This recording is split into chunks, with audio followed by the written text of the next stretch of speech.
Thank you for watching the Finance and Affirmations podcast. I appreciate you being here. Make sure you click the subscribe button so you'll be alerted when I post new content. Enjoy the episode. So I have the honor and the pleasure to have Franco Perez with me today from Franco Mobile Homes. Is that right? Yes. Okay, wonderful. So thank you so much for being here. Thanks for having me. I'm excited to be here. Wonderful. So I've read a little bit about you, and one of the things I read says that you are leading an affordable housing movement. So tell me a little bit about that. Why are you leading an affordable housing movement, and how did you get started with that? Sure. I guess there's a lot to that question. I guess why or and how I got started really dials back to kind of how I grew up and being an immigrant family from the Philippines and having a weird housing situation where my parents split up. My dad was the main breadwinner. He left the country, left me, my younger sister, and my single mom to out to survive. And I had to immediately leave school, start working, and went through a weird housing situation where I had to just work two jobs just to keep up with rent at the end of every month. And I realized how it's super difficult for so many families out there to just survive, to just Mhm. make it, just to make ends meet at the end of every month. And going through that, I made my way to being a real estate agent, did really well at that, but I ended up hating it because it was a world where I was being trained to just help the wealthiest people I could help, get the most expensive properties that they could. And it hurt me so much to have to tell people and say, hey, unfortunately, you don't make enough money. You don't have enough saved down payment. Mhm. Can't really buy a home right now.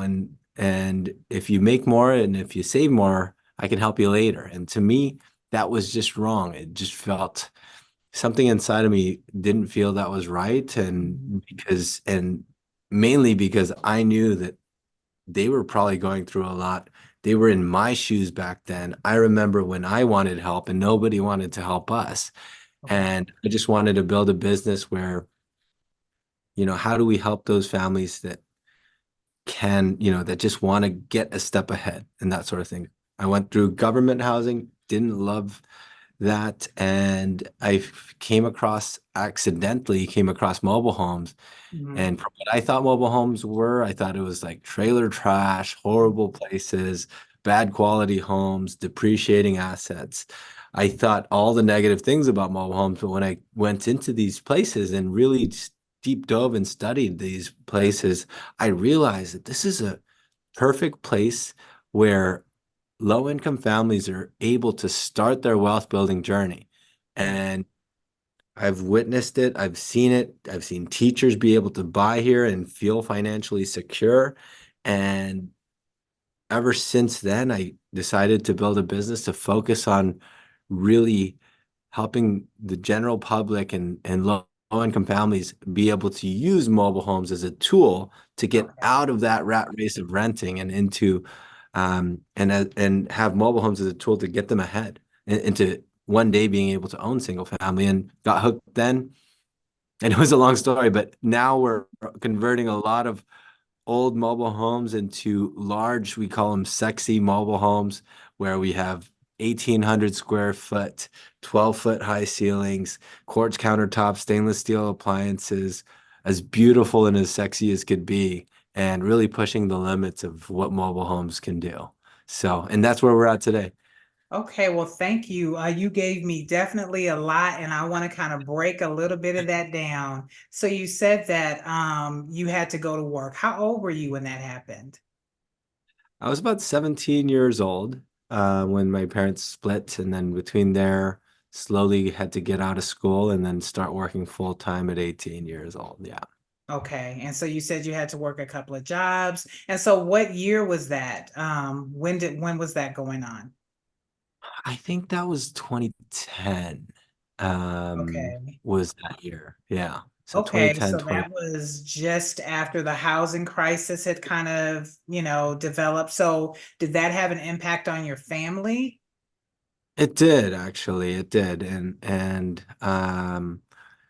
yeah, my I think my parents were definitely there were I kind of had this weird feeling that they would have worked out if we were financially secure, but Mhm.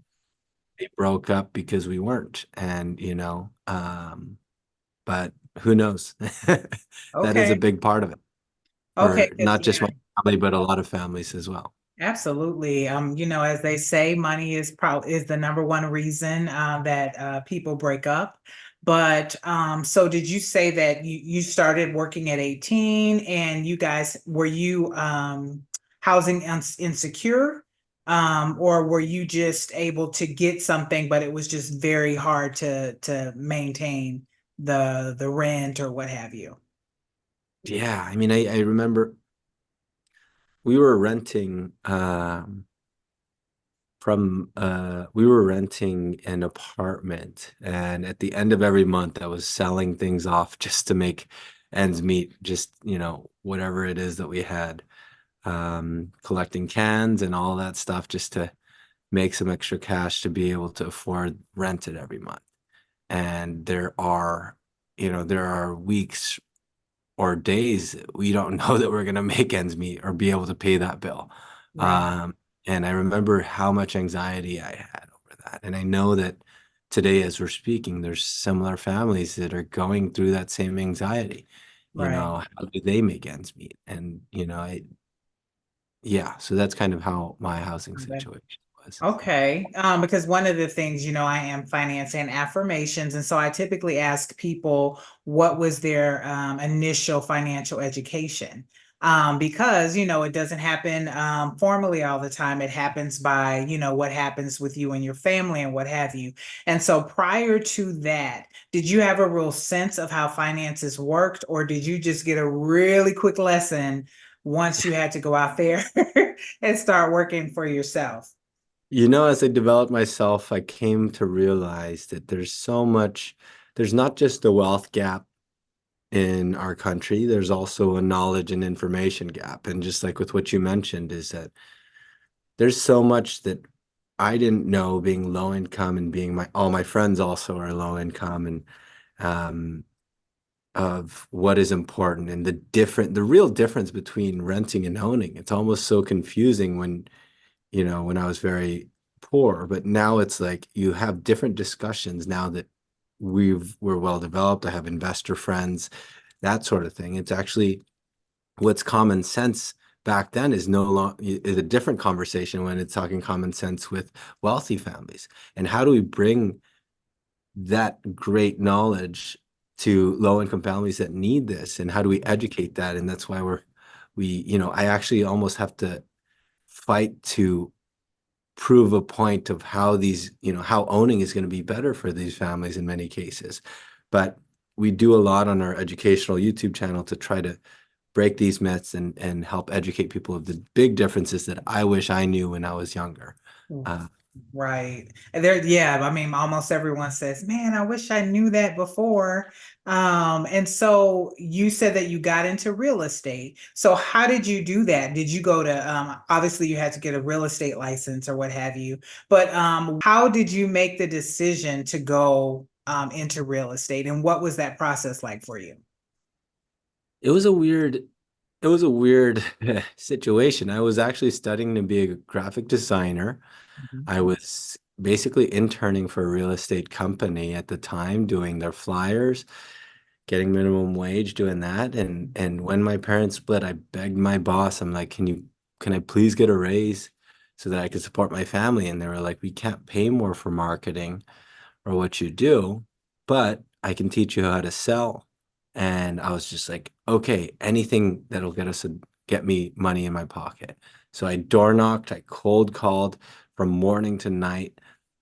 I studied the scripts for selling and that sort of thing, and I had so many shut doors in my face, um, many hang up calls, that sort of thing, and because I didn't really because I was in survival mode and I Mhm. was desperate. Yeah. Um, I did anything it took to be able to make a sale happen or make a commission happen because that's how agent work was. Mm, And I grew from there. I became financially stable, and after that, you kind of get in this place where you, like I mentioned, try to help the richest and wealthiest people because that's what's the easiest to get us paid. right. But after I was financially stable, I realized like this need for money is no longer a big need. I'd rather really focus on the impact I can create in families that actually need it. And that's where a weird shift happened from there.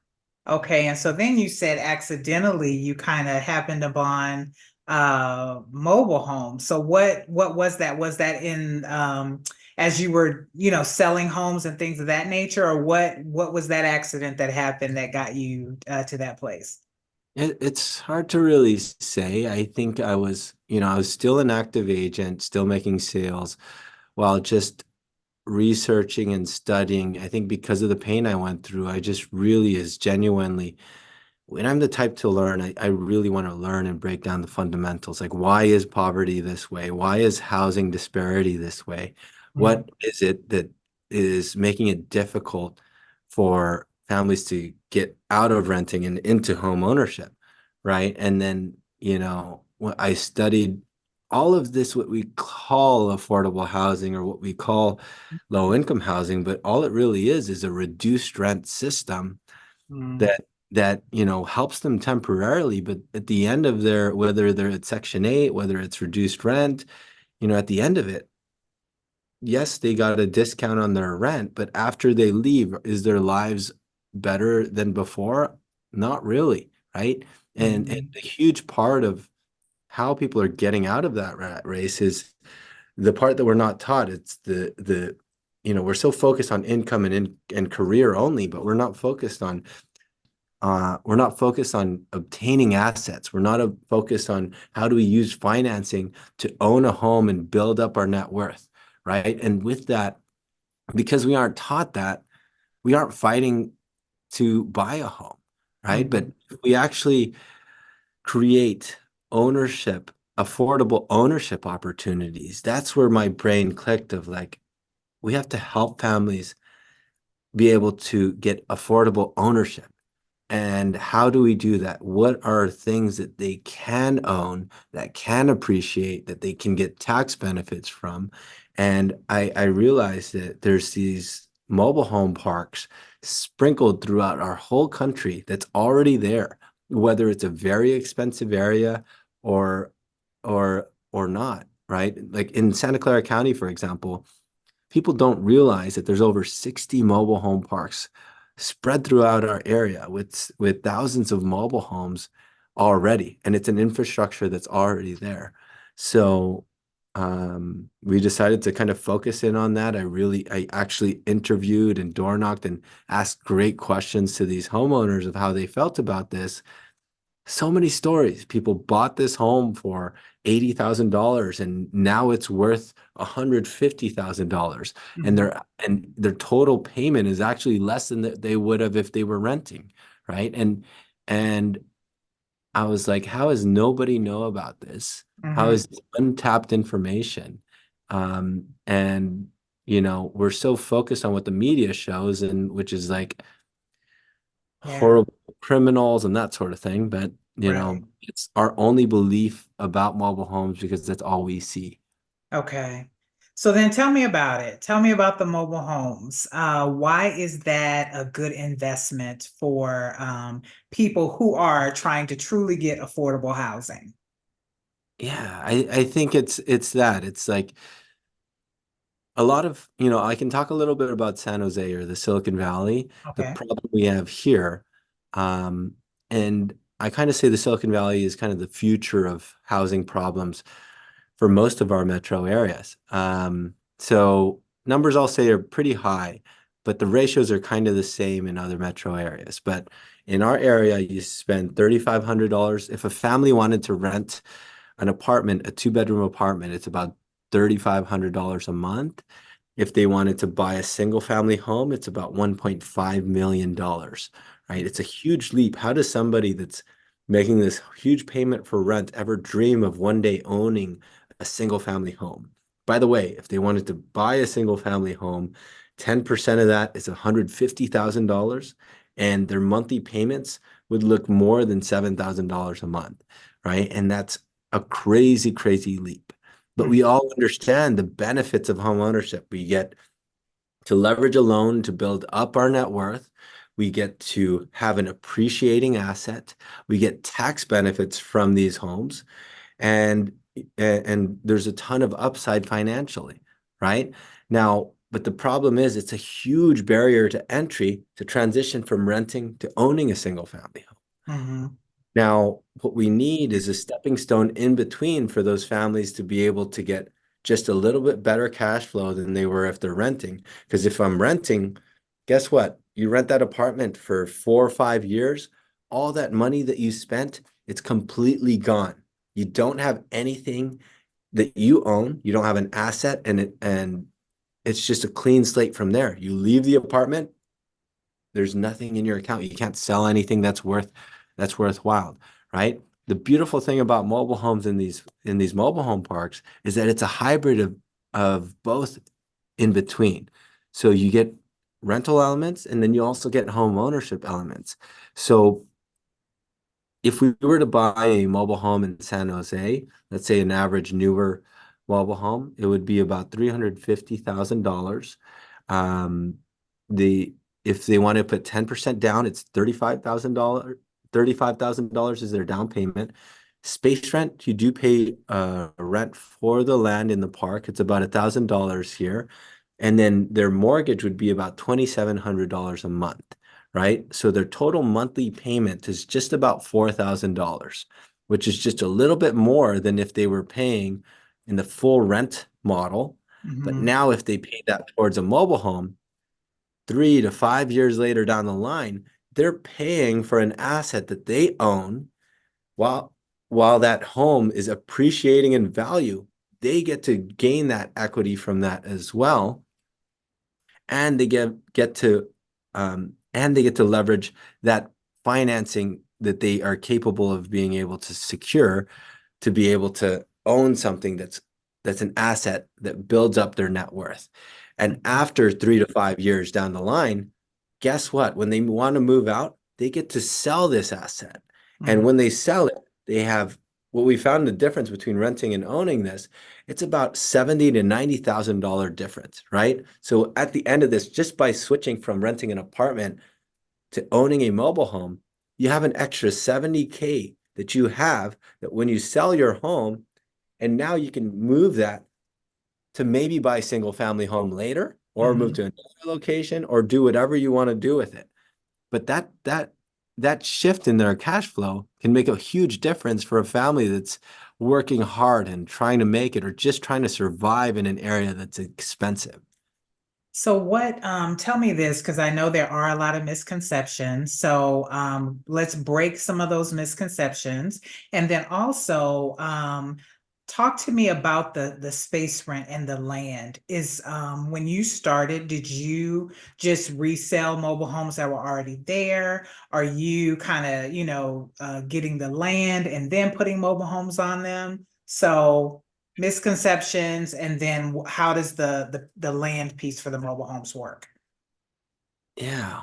So a lot of people look at this as a big flaw that, why is there space rent? I'm going to be paying that forever. I'm going to be paying that the whole time that I own this home, right? But the key is understanding, like you mentioned, the financial intelligence piece of it is that what is rent and what is mortgage? The goal of switching from the full rent model, 100% rent model, to a mobile home, you've depreciated how much you owe to a landlord, right? From that 3,500, now it's only $1,000 a month, which is much better. And then the remaining 2/3 of that payment is a mortgage that works for you, right?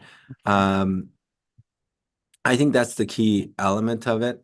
Yes, you do pay a space rent continuously as you own the home, but is one better than the other? And how do we analyze that to make that decision?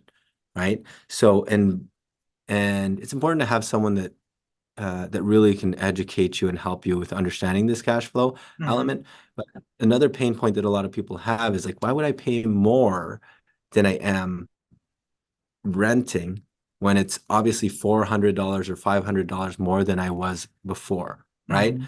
But a lot of how the wealthy think is that they understand that sometimes I have to pay more to be able to benefit more down the line. And it's not Right. something like these get rich quick things where in 1 year or 2 years you can show a profit. But if we start to think like the wealthy do, we understand that yes, it's painful putting $35,000 as a down payment for a home, but how the wealthy think is that, I'm not actually paying $35,000. I'm actually moving and parking my money into an investment that I'm going to get back later so that I can benefit more down the line. Because guess what? That down payment that you make, it's still yours. It's not liquid in your bank account, but it's important that we understand that it's an asset that you still own, Mhm. right? And Mhm. that's a big shift that people have to understand as well. Okay. And so the mobile home communities, you said that there's like, I think you said 60 in the area that you live in. And Mhm. so what is how would people find out about that? Like, do they when they're going to buy a house, do they ask their real estate agent, "Hey, I want you to show me some mobile homes?" Like what is the typical process? Yeah, I'd say that's you're in the I forgot where you're located. I am in Minneapolis, Minnesota. Yeah. So Hmm. yeah, I guess really, our goal here and being on many of these podcasts is really just generally building awareness for more people to realize that this is an option out there. Okay. Um, Sad truth is that there's a lot of real estate agents that don't understand these values as well, right? Okay. So we do a lot of government work. We work with DC to really showcase how this is great for society and that sort of thing. Hmm. But I think, I'm not trying to pitch our YouTube channel, but we No. do educational Uh, content there. Our team does a Yeah. really good job of showing people how to get started, how to find out if this makes sense in their area. But Okay. with what we do, it's really focused in on a lot of these very expensive areas. Um, or if it's and we do a lot of YouTube videos to help build that financial intelligence of whether or not this is the right choice. But the key thing is understanding that this is an option. Yeah. So tell us what that YouTube channel is. I was going to ask you anyway. So tell us what that Yeah, YouTube channel is. yeah, I mean, you can Google or check on YouTube. It's called Franco Mobile Homes.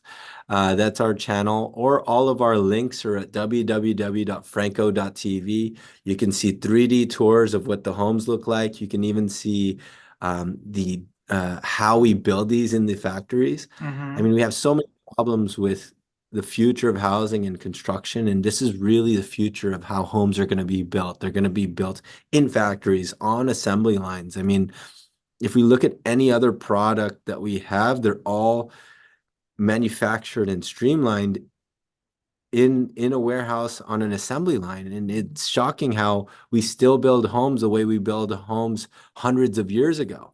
Hmm. And if you see the videos of how we build these homes in factories, it's part of how we're keeping housing affordable. And it's just really a beautiful thing. So I like you said that it really makes sense in high dollar areas where the houses are a little more expensive because I know where you are they're expensive. They're pretty expensive here as well. So it makes more sense in that regard. And so just trying to break down what you said so the idea is to make sure that you're owning, right? You may pay a little bit more. However, that's an asset that you have. And at the end of it, if you're renting, you're leaving with nothing. But if you own it, then you are leaving with the money that you have accumulated in that asset.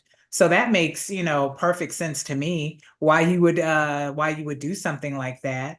And so I did have the opportunity to look at some of your videos. You guys should check them out. Very energetic and very interesting to see. And so one of the questions that I had was, do you have your own factory?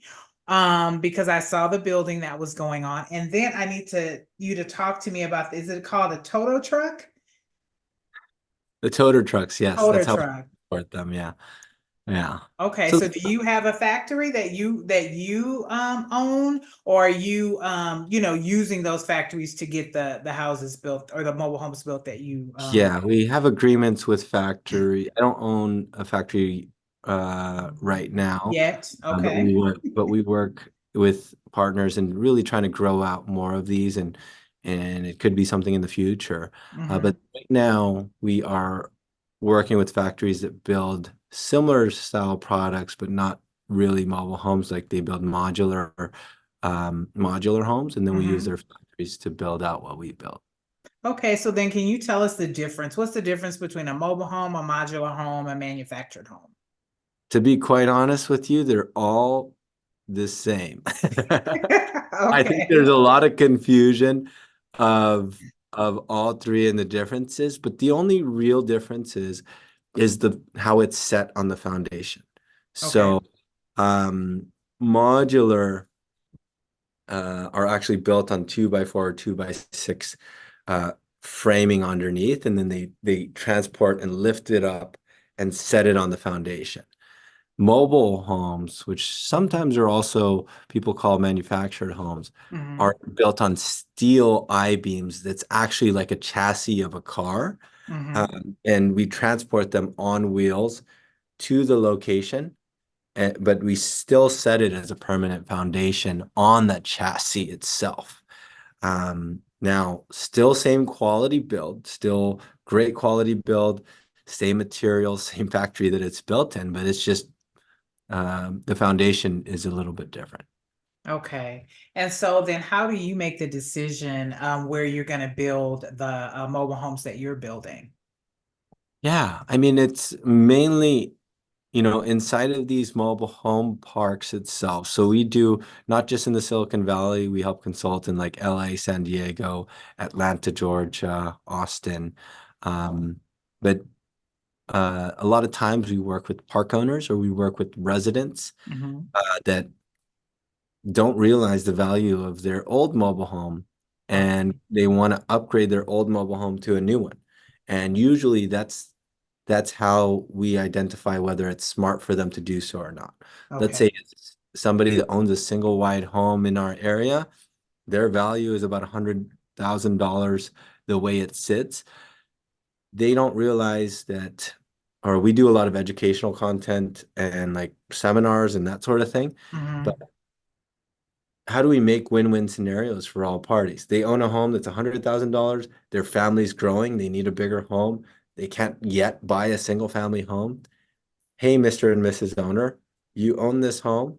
You don't realize that your lot can actually fit a 1,600 square foot home on your lot. And guess what? It'll cost only $270,000 for you to do it. But by financing this and doing this, what you don't realize is that you spend 270 now, but your new home value is $400,000, Right. right? Hmm. And we help them understand that. Oh, then it makes sense, right? And it becomes a win for us being the construction and developer, and it's a win for them. And like I vented about earlier, there's tons of these resources for these multimillionaires and these single family homeowners. Hey, build an ADU for $400,000. Now your value goes up $800,000. And all that makes sense in the single family world. But how do we bring that same tool in the mobile home world too? And that's what we're doing now. So I've been in the mortgage industry for over 20 years now. And so I know as it relates to financing, many lenders require that the mobile home manufactured home is a double wide home. And so do you find that that's a challenge for any of the clients that you have that have a single wide? Are you trying to get them to convert to a double wide? And how does that work? Um, Is it a challenge? Financing has definitely been a challenge in the past years. But what we're finding is that we actually have our own financing department now. Okay. We actually do a lot of lobbying to help make better financing options for mobile homes in parks because it is a different loan type. Hmm. Uh, we need to make sure that this type of financing works inside of mobile home parks. But the answer to what you said is that there's no right answer that's universal, you know, Okay. and even when it comes to these old single wide homes, I still I still have clients that are so proud and so happy that they finally got to own this Hmm. really old single wide home. And that's to them, it could be their dream. And Right. that to them could be all that they could afford at that time. Mm. It's all about the steps and the stages and what they can afford at that time and what we versus what we recommend. Okay. But yes, it is easier to get financing for the newer homes compared to the older homes. And it is easier to get financing for the double wides versus the single wides. Right. Okay. And so yeah, I've seen some of the pictures and everything on YouTube and the 3D tours, and they are like breathtakingly beautiful. So, so nice. And so what is you're the builder, right? So what is the average square footage? And tell us a little bit about what they are going to find in the homes that you're building. Yeah, average square footage on our projects are typically about 1,400 square feet. There are like in the Sunnyvale areas, which are um, another part of the Silicon Valley, we have homes that actually average like 1,800 square feet. We've built homes that are about 2,600 square feet is the largest. But to be honest with you, there's really no limit to what we're capable of building. But on average, yeah, it's between 1,300 to 1,800 square feet. Okay. And Go ahead. you asked what's in it. Yeah. Typically, granite countertops is kind of what's standard. We always have upgrade options where we can go to full like white marble quartz is what people like nowadays, and we can do glass tile backsplash, stainless steel appliances, modern cabinetry, nice clean laminate floors, flat 9 foot to 12 foot ceilings. Um, it's it's really I know we're on a podcast right now, but if you haven't seen them, take a look at what they look like. It really shocks everyone that I used to always have to just like talk about it, but now Mhm. that's what frustrated me so much to want to just build a YouTube channel because people don't believe until they actually see it. Right. So if you're listening, take a look at it, and Yes, definitely. it's really in many ways a lot nicer than a lot of the real estate inventory out there. So Okay. we build a higher standard of what some new stick built homes are being built today. And the parks that I saw that they were in, their communities, I mean, it just looks like a subdivision with Yeah. really, really nice mobile homes. And you showed one where I think it was maybe a senior community where they were having different events like in the clubhouse and things of that nature. And it looked really, really great. Yeah, and that's one thing we didn't get a chance to talk about too, is there's a huge sense of community in these parks. Everyone in these mobile home parks it's their primary residence, which means that they care about the asset they own. So they take care of their yards and they get to know their neighbors, and they have associations where they have a Christmas party or a potluck or a barbecue. And especially in like the 55 and over communities, it's such a beautiful thing seeing them all connect. And you really, I think a lot of these real estate developments, try to pitch community, but it's actually really not there. Whereas in Mhm. these communities, you really see a sense of community. You see them talk to their neighbors, care for their neighbors, and in many ways, that's a huge value that's not accounted for in this space. For sure. And so as you are building your business, and kind of dreaming out into the future, what is the future of this for you, and where do you see yourself in the next 5 or 10 years? The future for us is, I think it's helping as many families as possible. And I think with that, I've realized it's through, you know, it's no longer up to me and what I can, how many people I can help, but it's up to me to educate more people to be able to build out a business model similar to ours, to be able to help, somebody in Atlanta do what we do and build more affordable ownership opportunities, or to find other markets where there are people that are willing to do this as well. I think our company and our team, I'm always so proud of them for making great decisions that will help create impact versus trying to make an extra dollar or trying to make X amount in profit. Our Mhm. goal is real awareness and helping as many people in keeping it and just keeping it sustainable and growth, right? And that's our big focus. And the way I see it, I picture the future of housing I'm all for any type of affordable housing, but I think we definitely need more affordable ownership opportunities of, Mhm. ways for families to be able to build equity, to build up their net worth. And mobile homes is a great way for that. And I see it as kind of the forefront of exposing that so that more people know about it.